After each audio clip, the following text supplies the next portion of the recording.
Hi, everyone. My name is Peace Mitchell, and I'm co-founder of Osmompreneur, Women Changing the World Press, and the Women's Business School. Before we begin, I would like to pay my respects to the traditional owners of the land that I live and work on, the Mamu people of North Queensland, and I pay my respects to elders past, present, and emerging right across Australia and the Torres Strait. So today we're here to launch our brand new book, Courage and Competence. We have a 5-day festival with author panels and masterclasses and all sorts of activities happening every day over the next 5 days. We're also celebrating International Women's Day as part of our festival. So thank you so much for those of you who are tuning in live, and hello to everybody watching on the recording. So if you are watching live today, I would love for you to let us know in the comments where you're tuning in from. And of course, if you have questions for our presenter today, post those in the comments as well, because we love hearing from you, and we'll have a Q&A session at the end of the presentation as well. But now it is my great pleasure to introduce one of our incredible authors, Catherine Nolan of Gender Gap Gone.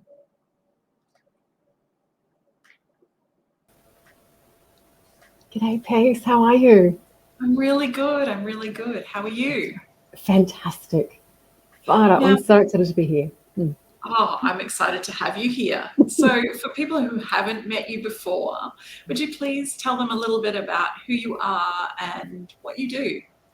Sure. So I am a leadership coach. I work with women who juggle a number of different things. The primary thing that I do, I guess, is I help working women to become wealthy in all areas of their life. I started Gender Gap Gone in 2015. That's because I wanted to work particularly with women. I'd worked in leadership for a while, and I just knew that there was the niche that I wanted to focus on, particularly when I had started having my family. The niche that I really wanted to work with was women, because that's where you see the biggest difference. It's the biggest difference, I think, because women tend to underestimate ourselves so much more than men do. We tend to low prioritize our own development so much more than men do. Courage and confidence is not just something that's needed by women, but I'm already going to start storytelling instead of just answering the question.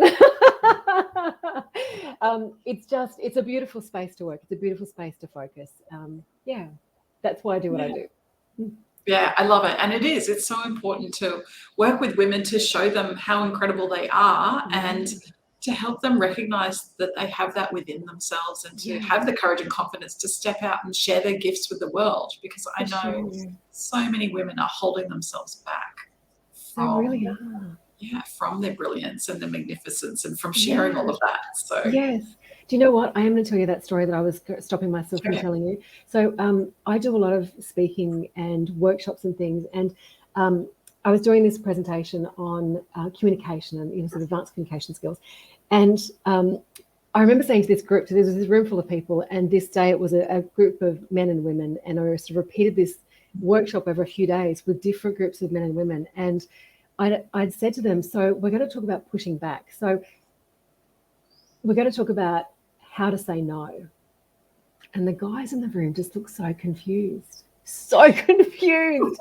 Like, you just say no. And the women around them were like, tell me, how do we do this? How do we do this? How do we push back? There really is such a gendered line around that's so related to courage and confidence. Yeah, it is. It really is. And yeah, I'm excited that there's people like you who exist to support women to be able to do all of those things. It's a journey that I'm very happy to be sharing with you. It's a mission that I'm very happy to be sharing with you. Yeah, wonderful. Well, I'd now love to hand over to you, and let's go through this masterclass. Fabulous. Thanks so much, Peace. I will see you soon. So I'd also like to acknowledge that I'm on the land of the Gadigal people of the Eora Nation, and pay my respects, deep respects, to Indigenous leaders past, present and emerging. I actually am going to start my talk by reading you a tiny story out of the book, which arrived like 2 hours ago. I'm so excited. there's a story that kicks off my chapter, and I'd like to read that to you. It's a very short story, but it's a story about a sticker. So this sticker, the story goes, the tiny ballerina's hand was a sticker on my kitchen floor. It was an elegant white hand sticker on a white background. It almost blended in on the pale timber floor. For 6 whole, frenetic, chaos-fueled months, this ballerina's hand stayed strong, just her hand. It was like she was mocking me, waving every time I rushed past, her unspoken message screaming at me, honey, when are you going to get your crap together and get back on track? That disembodied hand was a representation of all little things that I wasn't doing right. To some, this little hand might not seem like a big deal, but for me, I'm a Virgo. Tidiness was like oxygen. I needed to breathe. And the ballerina sticker would have been easy to live with if she'd been giving me the finger. The politeness of her hand wave gesture seemed to make it worse. At the time, I felt like my life was on hold, my ambitions and dreams relegated to below the washing, the cooking, the play group, the play dates, and the queue of highly nutritious lunch boxes repeated daily. I've had a few pauses on my journey. That was one of them. So as I talk with you today about the pause and how to navigate, how to make the most of it, how to grow in a pause, the key message that I want you to take away is that whether your pause is for a day or for an hour or 6 years, it's okay. Your career can still soar. Whatever your career looks like, it can still soar. But the timing of this chat is exquisite. It's exquisite because tomorrow is International Women's Day. And the theme for this year for International Women's Day is break the bias. So what's bias got to do with a pause? Well, because being aware of your own bias, it's super important if your pause is going to work its magic for you. I'll explain the magic shortly and the bias, but first, let's just address what is a pause. So like my friend Pip Ray, your pause could be a wicked trip to New York City with your kids, stepping away from life for a 3-month discovery journey. But it can also be short. It can be a long soak in a tub. It could be 24 hours away from social media, or it can be the emotional hangover that you might feel when you hear the stats for International Women's Day, that we're still 100 years away from equality. Or maybe you're triggered by a news story showing another woman who's experienced a struggle that you have. A pause can be as simple as saying no to a dinner invitation. Or it can be as complex as going on holidays when you've got a team of 8 direct reports, deadlines that won't stop, 3 kids and a fur baby to coordinate.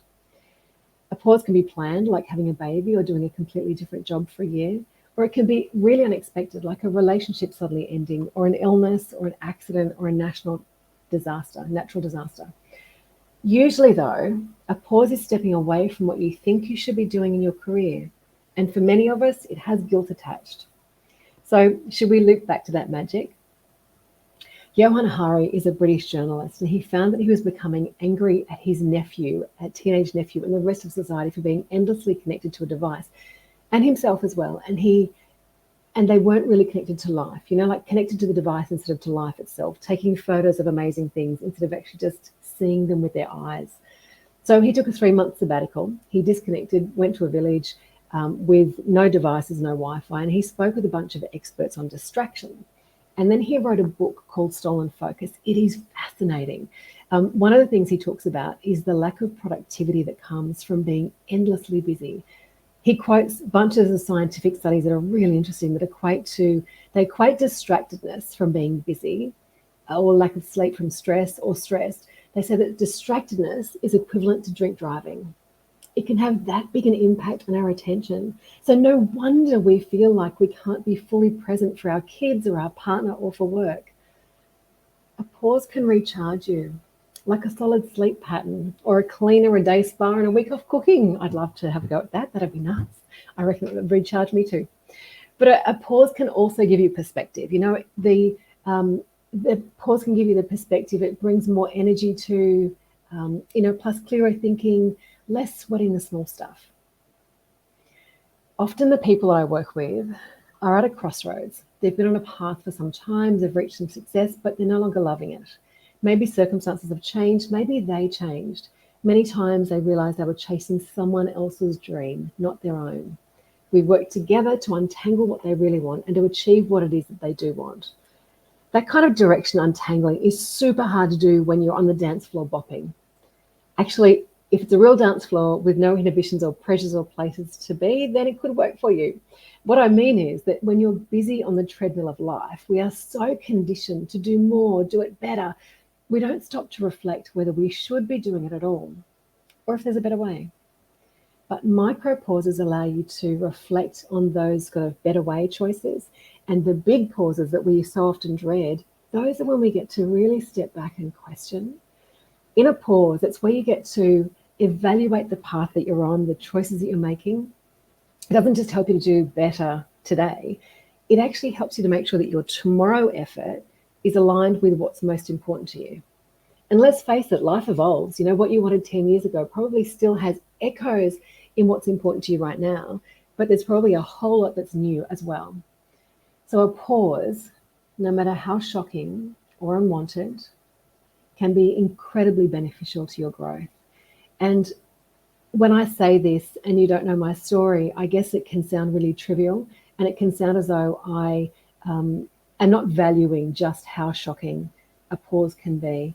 To give you a very small insight into that, into what my particular trauma was, the experts that I was working with at the time said that mine was the worst case of psychological abuse that they'd seen in their 20-year history. The result of the trauma that I went through was grievous bodily harm.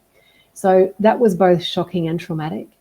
So when I say to you that a pause, no matter how shocking or unwanted, can be incredibly beneficial to your growth, I really do say that with love and some understanding, and I don't presume to know where you're at, but I can certainly say that I've come through fire, and I know that a pause can be an enormous fire, and there is still enormous benefit at the other side. Unless you're fighting it.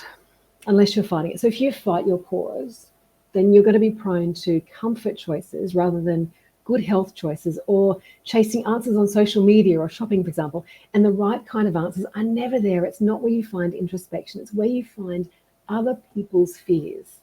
Sorry, little soapbox deviation there. But bias can lead you to believe that a pause means failure. Bias can mean that your pause is actually a guilty pause, and that's not going to deliver you any of the pause magic. A guilty pause is like Amy, a guilty pause is like the broken sleep that you get with a newborn who feeds every 2 hours with 2 other kids under 5 and a shift working husband in the house, compared to a solid 8 hours of sleep each night.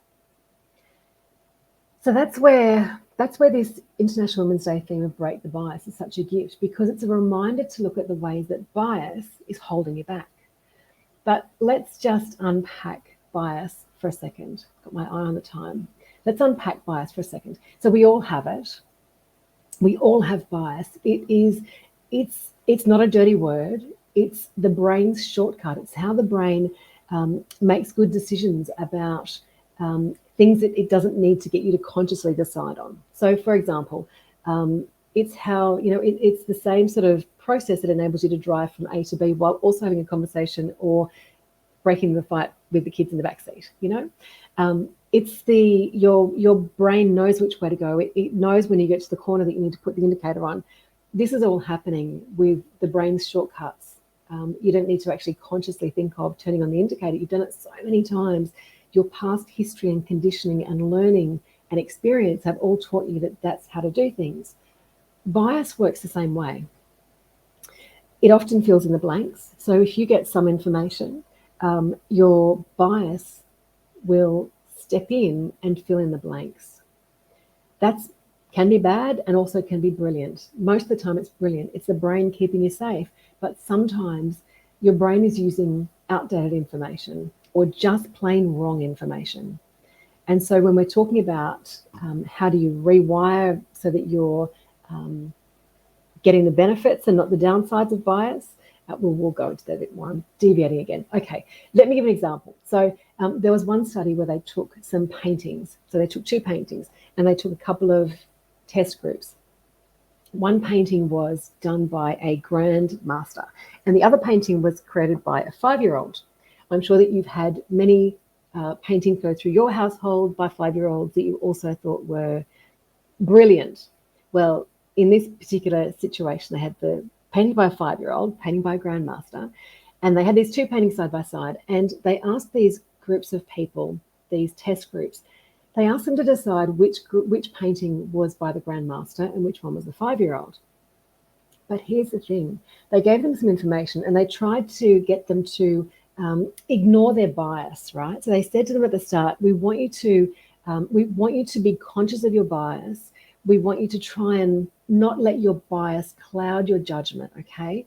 But you should know that this painting is done by the master and this painting is done by a 5-year-old. So we want you to, don't be biased, don't let your bias affect you, but let us know which you think is the better painting. For one of the groups, they told them that the painting by the master was actually by the master. But for the next groups, they told them that the painting by the 5-year-old was actually the one painted by the master. And I'm sure you can see where this is going. The results were unequivocally that the painting that they were told was by the master is the one that they rated as the better painting. So bias can get in the way. It can get in the way of your truth, your reality. It can get in the way. As much as it's there to keep us safe, it's a fail-safe that sometimes fails. So the other piece of information you need to know about bias, I mentioned that it can be outdated. The latest research is showing that we actually carry 4 generations of bias. So if you think about, certainly if I think about my great-grandmother and how she got ahead, the way that she got ahead was to be agreeable and attractive, She was certainly an incredibly strong woman, and that was probably one of her most defining characteristics. But that was not what was on the surface. That was the duck feet below the water stuff, The outward view of my great-grandmother was agreeable and attractive. That is still in me. As much as I don't want it to be part of me, there is still certainly a really big part of me that, I want to cross the street and tell the woman that her outfit is divine. She looks spectacular. And I do often do that. But I'm also really conscious that my kids hear a lot more about their other qualities, their qualities about intelligence and heart and having a go and giving back. Those are the qualities that I want to emphasize more than the ones that were more prevalent for my grandmother that I still carry about, oh my God, those shoes are gorgeous. Okay, so here's the thing. Your bias might make you believe at a deep level that you're supposed to work hard to deserve respect, or that you don't deserve to be wealthy unless you're working hard, or that relaxing means lazy. Another way to think of bias is that it's your automatic thoughts, and automatic does not mean right. Ant Middleton, the SAS guy, he says that sometimes the things that feel safe are actually starving us of the opportunity for more. But the pause gives us an opportunity to examine that. It's time away from the rat race. It's a change of pace or a change of scenery. When I had my babies, it was a much busier time. Like I was working 3 jobs from the time that I was allowed to work till the time that I had my babies. So I was flat out all the time. But yet when I had my babies, it was a much busier time and my business didn't stop, but the business pace slowed to the point that I could reevaluate, correct course. So I've given you one pitfall to look out for in a pause, that's bias. There's another one, and that is that my advice is don't rush the solutions in your bid to appease your fear. So when you're in a pause, it can be really fearful, The main way that I see people doing this, rushing the solutions, and I'm talking about dozens and dozens of clients, and myself personally, I've been so guilty of this too. We crave learning in looking for, to appease our fear, craving learning or craving, sort of short-term fixes. Maybe for you, it's not learning that you purchase. Maybe for a lot of them it is. Maybe it's not. Maybe it's, buying bikinis, or maybe it's, I don't know, buying more shoes. This is part of our not enough response, you feel like you need a new path, and in order to take that new path, you need new skills before you can even consider that path. Maybe it's a fitness program. Maybe it's, the wardrobe that's going to get you a certain outcome. So we sign up for training. Most often it's online and expensive, but the entry fee is not the biggest price, because when you start to learn something new, there's this interim period between conscious incompetence. That's where you know that you don't know something. And maybe before you saw that ad, you didn't know that you didn't know it. You were just unconsciously incompetent, and that's okay. So the levels of conscious competence, you start off with unconscious incompetence, where you don't know what you don't know. You're like, pigs don't know, pigs stink. And then you've got this conscious incompetence where you're aware of this gap. And when you are sitting in a pause, usually that's where you feel, because you feel like you are out of your depth. You feel incompetent. You're conscious of this incompetence. You don't know what you're doing, or you don't know where you're going. It's just not where you are in your flow zone. The next level is conscious competence, where you start to come through to where you are heading to next. You start to gain a sense of competence, a sense of comfort in what you're doing next. And above that is unconscious competence. That's where, like driving a car, you don't have to think about it. It's unconscious. You just do it without thinking. That's the ultimate goal, right? That's the nirvana you're looking for when you're in a pause and feeling out of your depth.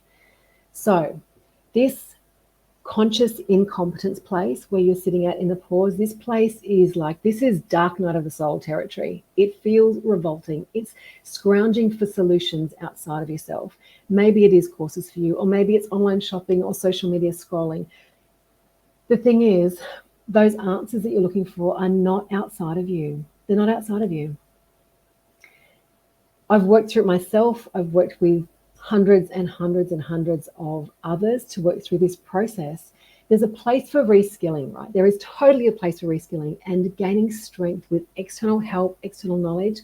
But please make sure any training that you do comes with like rock tight community and support, like this group, rock tight community and support. It's almost like the community and support here comes first and foremost before the training.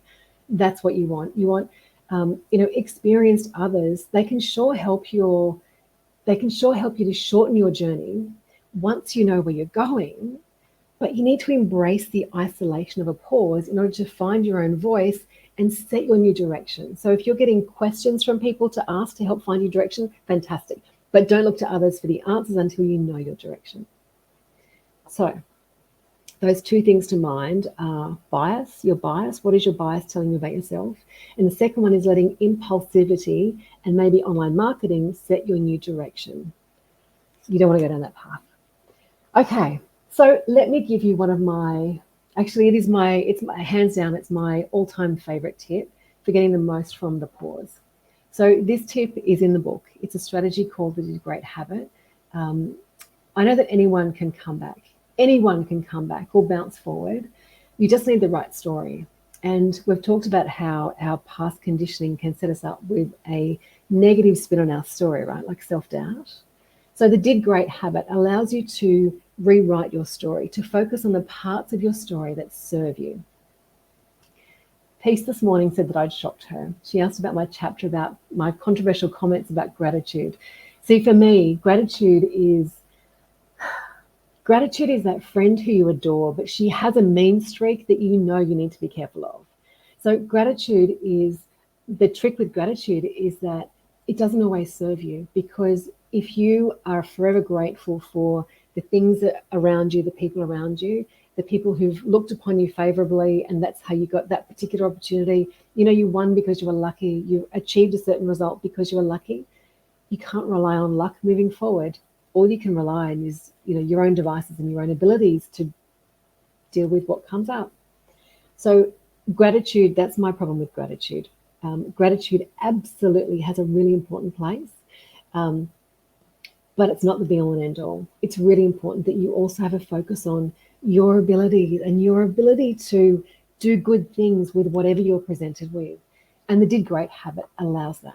So the Degrade Habit allows you to shift your focus effectively from a fixed mindset, which is like, this is my path and these are the finite gifts that I have to work with, towards a growth mindset, which is more, this is my opportunity and the tools that I can use to create my future. These tools are ever growing. Okay, so when you're super busy or you're just ingrained on a path, your story, your path itself can seem set in concrete. You might not even question it. So then a pause is truly a gift.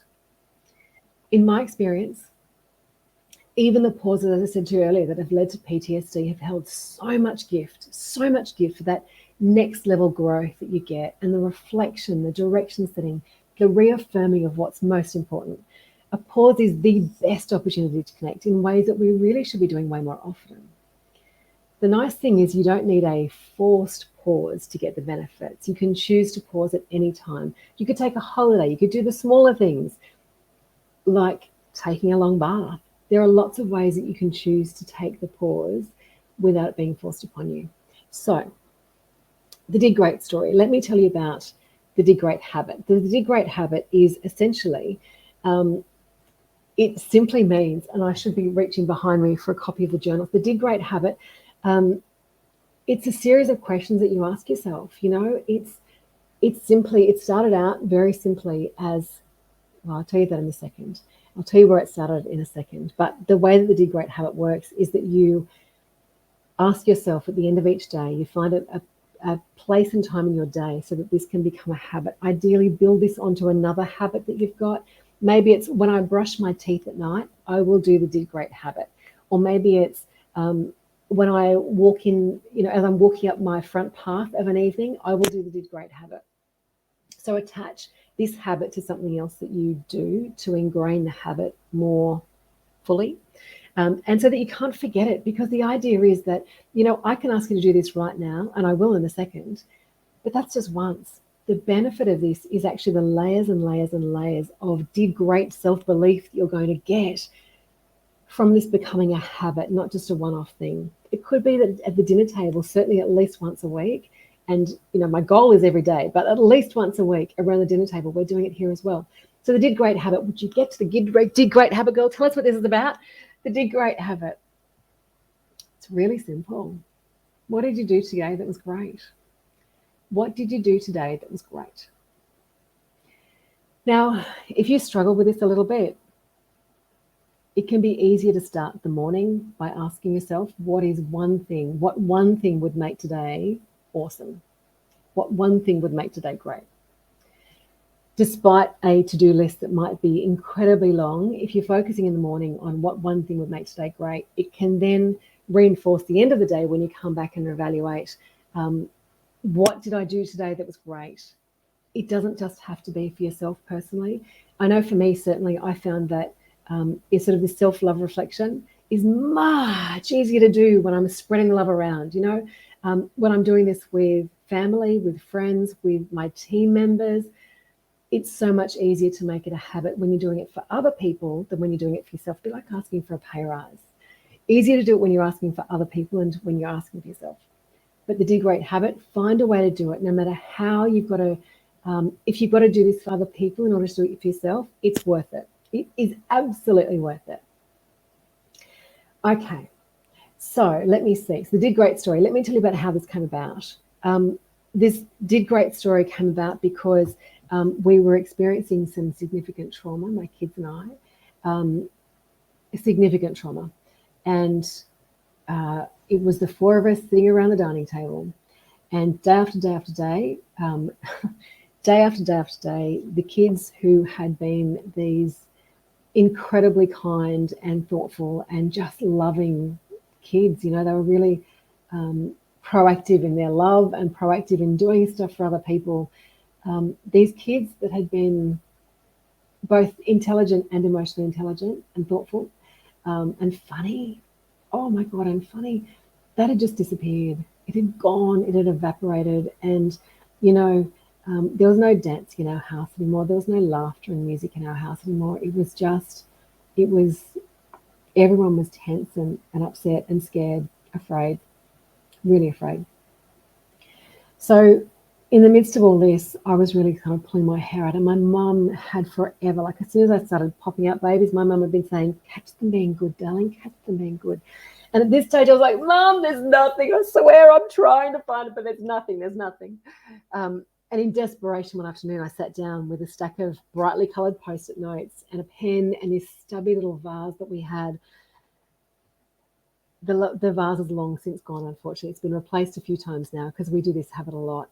So I sat down with this stack of Post-it notes, and it was like a different colour for each kid. And I forced myself to come up with 5 things for each of the kids that they had done today that were great. And then I folded these little brightly coloured Post-it notes, and I put them in a stubby vase in the middle of our dining table, our tiny, minuscule dining table. And I didn't say anything about it. So we sat down, we had dinner. It was pies and veggies that night. Sat down, we had dinner around the table. I didn't say anything about these post-it notes, but the kids were like, Mama, what's that? I'll tell you later. Mama, what's that? I'll tell you later. Mama, when will you tell us? I'll tell you after dinner. Okay. So after dinner, we didn't even clear the plates away. We just kind of shoved them to one corner of this tiny table. And I said, okay, are you ready for this? And they were so excited. I pulled out the post-it notes and I pulled out the first one, and my son was so excited. It was like, thank you, Liam, you did a fantastic job today with helping your sister tie her shoes. What I really meant was, mate, it's the first time this week you haven't thrown the shoes at her. I'm so excited. But that's not what one of the post-it note. The post-it note revealed what he did that was great. And we went around the table and pulled out all these post-it notes, and they just loved it so much. The energy in our house shifted instantly. Within 24 hours, there was such a complete turnaround. The kids were going out of their way to try and get more post-it notes in the jar the next time. They just couldn't wait to see what would go in next. And within 72 hours, they were writing things about each other and about me. Can you believe it? About me. These kids were 3, 5, and 8, and they were writing things that their mama had done that were great. Like, oh my God, such joy, such joy. So this Degrade Habit went on to become a book. I have delivered workshops and things, seminars and talks with people, use it in one-on-one coaching. So it's been used with thousands and thousands of people, and the feedback was just huge. It wasn't just me that has had a good result from using this habit. I hope it works for you as well, as it has for, as I say, thousands of clients who've given their feedback before. So let's come back to the start. What I want you to take away from today is to really have a think about, if you're in a pause right now, just really question yourself. And what I mean is question any negative thoughts. You know, the positive thoughts, run with them. But the negative thoughts, question them. If there's a positive thought that you're thinking of about the position you're in right now, double check with yourself that it's not based on someone else's great plan for your fabulous opportunity that you're in right now with this pause. Be sure that you're not running with making rash decisions that are impulse purchases, whether it's a purchase or not. Make sure that it's based on your own really deep self-reflection. And the Degrade Habit is a fantastic way to make sure that you're checking in with what's most important to you. I have a free Facebook group called Don't Be Asked, because there are blockers to this evolved free thinking, right? Unhelpful rubbish like perfectionism and mum group, mum guilt, or Catholic guilt, or Mediterranean parents guilt, or cultural guilt of another kind, or guilt embedded by the most evolved psychic manipulators of all time, the advertisers.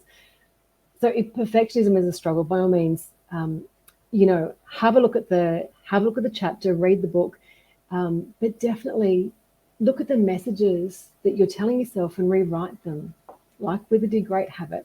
The messages that you're putting into this Degrade jar, if you've got a jar or my journal or whatever it is that you're using, if you're using the Degrade Habit, the things that you praise yourself for over time will show you, it's going to give you some insight into what's most important to you. It'll shine a light on your purpose if you don't already know it.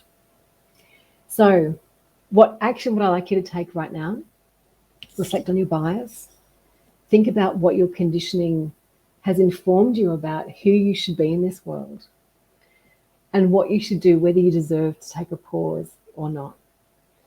One thing would make today great might be a habit that you start in the morning, but if you're going to take a habit, then attach it to another habit to make sure it sticks. Then the Degrade Habit, at the end of the day, how are you going to take the Degrade Habit and make it a real habit for you? And the last action I'd love you to take is to connect if we haven't already. I'd love to connect with you. Peace, I'd love to give you and Katie an enormous thank you. I'm so grateful for being here and being part of this journey. I mentioned about, that kind of learning space that, when you do step into a learning space looking for answers, sometimes we can be scrounging for confidence and courage when you go into a learning space. And this has been the most supportive and encouraging space that I've been in. I was really fortunate last year to receive a couple of awards, and they're sitting behind me next to next to another one that was the Osmompreneur Big Idea Award in 2017. So I've been so blessed to be part of this group for a few years now, and just really honestly, from the bottom of my heart, thanks Peace, thanks Katie, I'm really grateful. I don't know if Katie's coming back on. Sorry, if Peace is coming back in. Here I am. Hello. Oh, thank you so much. Hello. Hello. Yeah, you're so welcome. And I love this community as well. They are such generous and supportive women, and they're always there to cheer you on and lift you higher. It's a very special community to be part of, and we love having you as a part of it as well. Thanks. Thank you. Now I feel like I'm fishing for compliments. Oh, your presentation was wonderful today. So I'd love to invite everybody who's watching on the live stream to ask some questions. So if you've got questions for Kath about bias, or about the Degrade Habit, or about any of the things that she spoke about today, I'd love to hear your questions. But while we're waiting for them to ask questions, I have a couple of questions for you. So at the start, you were talking about how bias can keep you safe. And I've never thought about bias like that. I've always thought of bias as being a negative thing, you know, when they talk about unconscious bias when you're hiring somebody and that side of bias. But yeah, actually bias isn't just that. There's positive bias as well. Totally. And having a more holistic understanding of what bias is and how it works is important, because it is really important. It helps us to be aware of where it exists in all kinds of different ways. Totally. Yeah. I think one of the challenges, especially like it's International Women's Day tomorrow, so bias is something, and the theme is literally break the bias. So bias is something that we've been associating with the gender gap for such a long time now, that I think a lot of us associate bias with like a big stick, you know, like it's the thing that you need to hide from or remedy your biases. But no, it really is, you know, bias is definitely there. You know, your gut instinct, it's the same as your bias, you know, that gut instinct that you have for, if you think about that hiring space, you know, every quality has a flip side, right? Like if you take any great strength too far, it can be a negative thing. I guess bias is a little bit the same way, you know. There are distinct positives to bias, but if you let it go, you know, run off with abandon, that's not good. That's not good at all. But some degree of bias is fantastic. Yeah, it's really important. It's very powerful.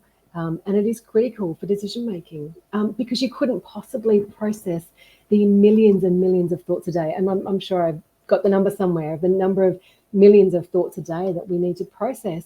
It's just not possible if you didn't have your unconscious working on your behalf as well. And the other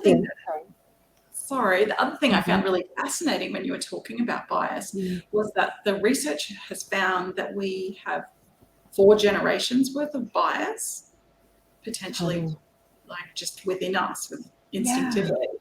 And when I think about that, when I think about my great-grandmother and the kind of era that she grew up in and the life that she would have lived, that was at a time when women didn't have access to money, women didn't have the same kind of opportunities that they have now. And I think that when we're talking about the issues that women face, that, you know, I don't want to put myself forward for things. I'll hide behind my logo. I don't want to promote myself. Giving discounts and giving stuff away for free rather than valuing themselves, and underpricing things and over-delivering and being people pleasers. When you say that, you know, we've got this 4 generations back within us, well then, of course, all of that makes sense, because that's how it was back then. We didn't have access to capital. We weren't able to run businesses and do things in the same way that we do now. We didn't have those opportunities. And so, biases around, do I deserve money or not, can exist from far, far back. For sure. So how do we overcome those kind of biases? Yeah, I think, Pace, I think it's really interesting because a lot of people don't think they need to, especially women who are self-employed, women who have their own space. They don't think that they're affected by the gender gap, for example. Mm. Um, but when you look at a key factor behind the gender gap is about how how women spend our time, how we see our roles in the household, and the numbers. If you look at the gender gap, the statistics around the gender gap, um, there's a minimum of 7 hours a week more that women are doing in household work than men are doing. So there are so many gaps around that that are really important that come back to the bias. And unless you shine a light on it, so if you are currently sitting in a bubble and saying, bias doesn't affect me because I don't have an employer anymore, bias doesn't affect me, the gender gap doesn't affect me, I'm very happy, I have so much love, I'm so blessed in my world. This is where I guess it comes back to that thing that I was saying, where gratitude can really keep you really dangerously small. Because you can be so filled with the love and um, the joy at the parts of your life that are going so well that you can actually overlook things that are really not okay, like I, undervaluing yourself, you know. yeah, I guess that's a bit like toxic positivity, where you just Totally. pretend that Yeah. everything's fine, and never address Mm. the actual issues that you're facing. Yeah, absolutely. Absolutely. So I think by shining a light, you know, festivals like this one, how do you redress your bias?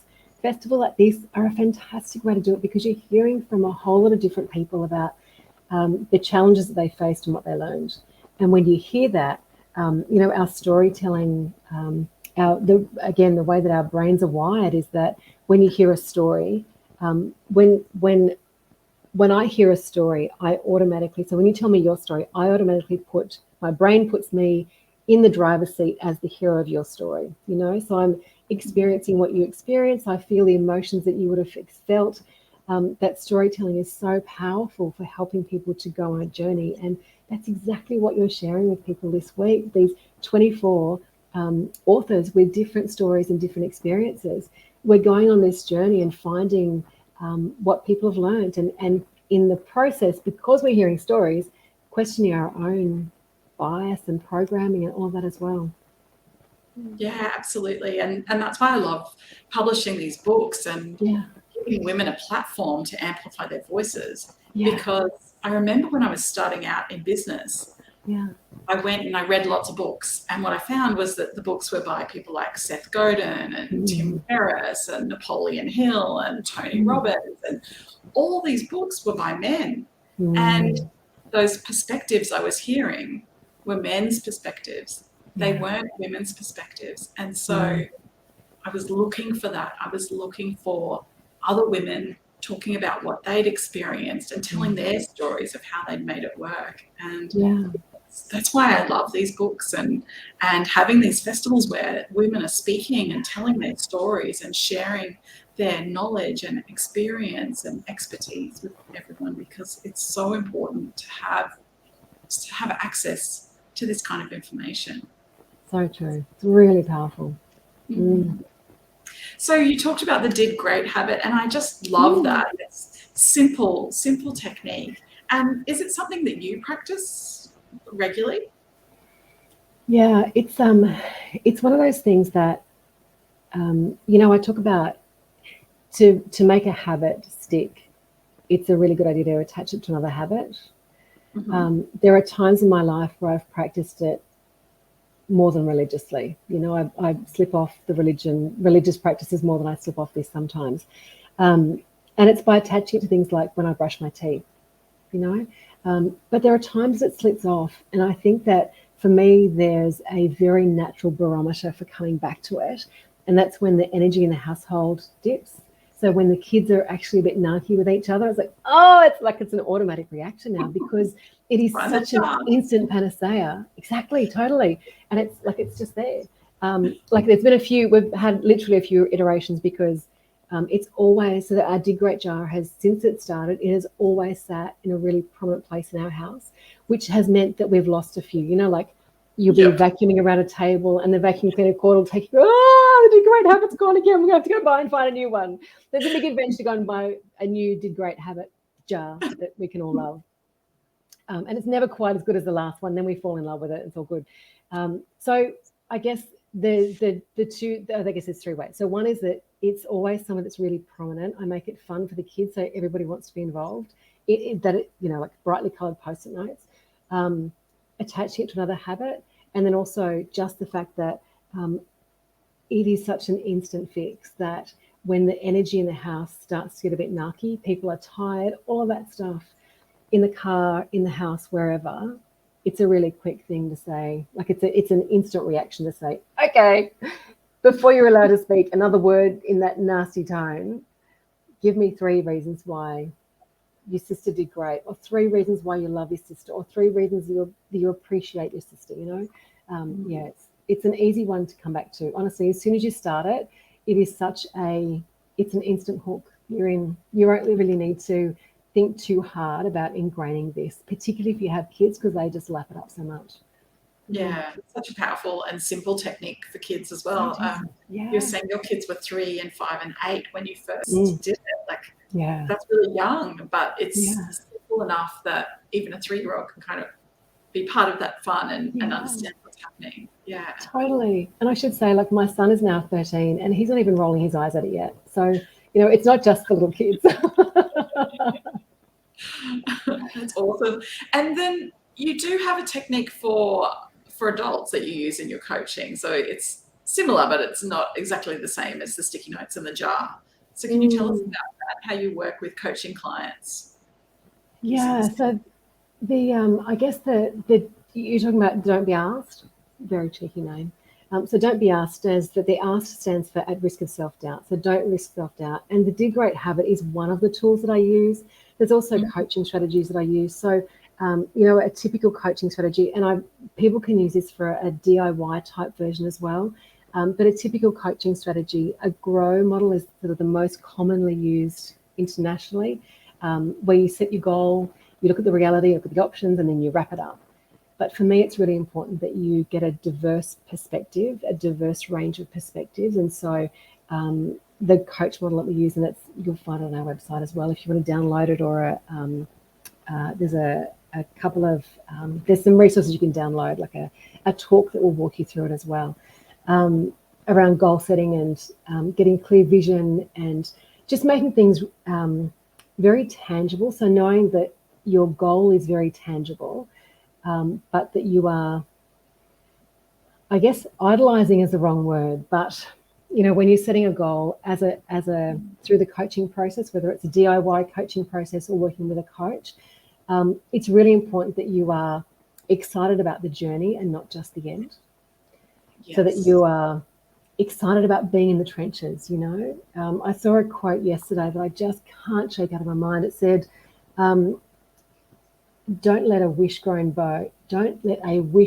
grow where your backbone should be.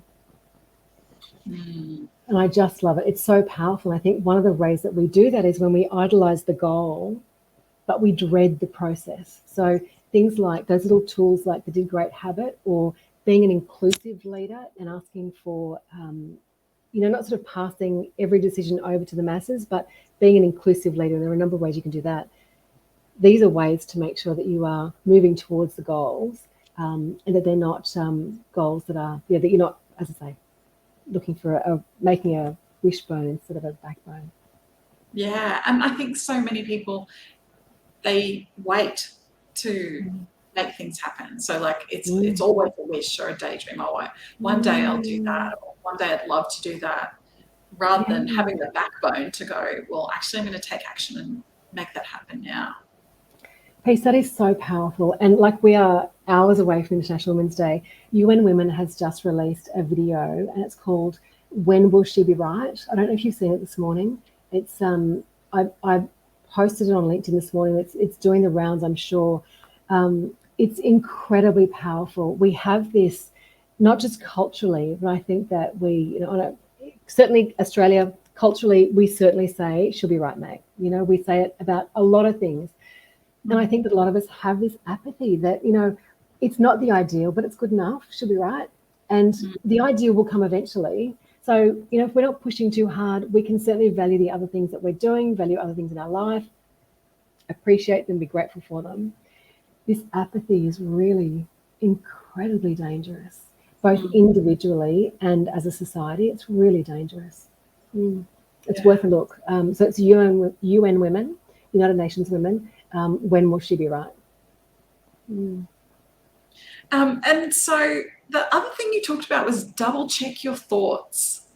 Yeah. Can you tell me more about that? I found that really interesting when you were talking about it. Yeah. So I guess if you think about our natural programming to, self-doubt, then the first thoughts that are likely to come to your head are not the ones that are going to make you feel great about yourself. If I think back to my work as an executive recruiter, I would have people calling in about, so let's say, for example, I was recruiting for a chief financial officer role. So at that level of an organization, one resume looks pretty similar to the next resume. You've either had that experience or you haven't at that level. So the resumes will look pretty similar. The experience that people have had is very similar. And yet the way that people would respond would be so different. I'd have men who would call and say, I'm calling about that role. How much does it pay? And what they meant was, if you're giving me a number that's like, okay, so it's paying $250K, okay, I'll apply. But their assumption was that they would apply for the role knowing that if they were offered the role, they'd be negotiating their way into 350 plus.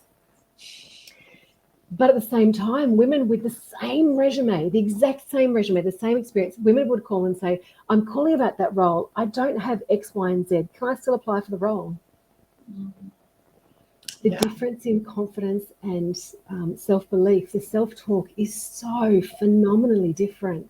So honestly, I understand that a lot of people have concerns about stereotypes. The stereotypes that I use are based on my absolute experience of working with thousands of individuals. And this is what I've seen, is that we do talk to ourselves differently. So if you are a woman, then in my experience, you are statistically likely to start yourself off with a negative self-talk rather than positive self-talk. So if you are making any decision, make sure that you're coming from a place of love and desire, not from fear. So taking on a training course, fantastic. Pursue it with all of your might, but make sure that you're doing it with heart-centered love and not because you don't think you're good enough with what you have right now. Wow. So powerful. And I think it's common. It happens to a lot of women. They've got that voice of self-doubt telling them that they're not qualified enough. They don't have all the skills that they need. Yeah. When actually that's not the truth. That's right. So here's to more of us sharing the bungles, right? The warts and all the pitfalls and the warts and all. Now we've got a question from the audience. So Christine has asked, quick question. If you were to choose between courage or confidence, which would you pick and why? The answer is really simple. It's courage. It's really courage. I think sometimes confidence is the outward manifestation.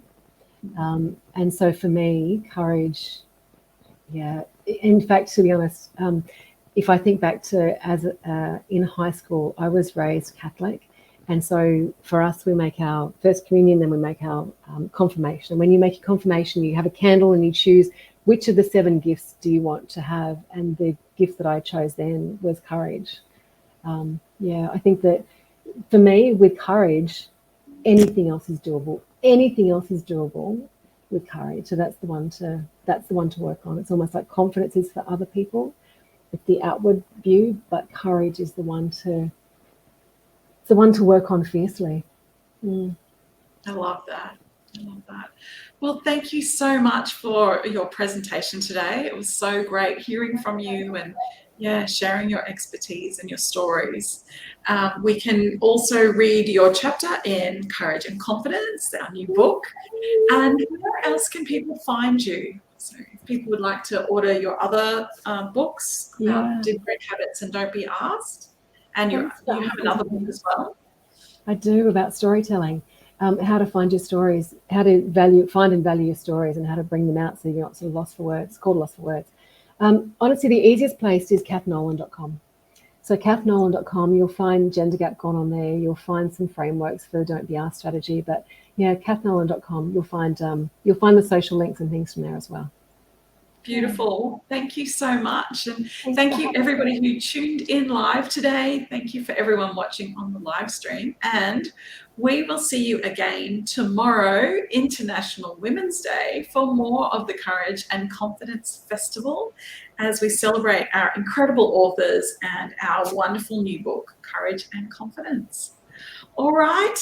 I will let you all go now. Thank you so much for being our guest today, Kath. My pleasure. Thanks for all the support, everybody. It's been great. Thank you. See you again. Thanks, everyone. Bye. Thanks, everybody. Bye.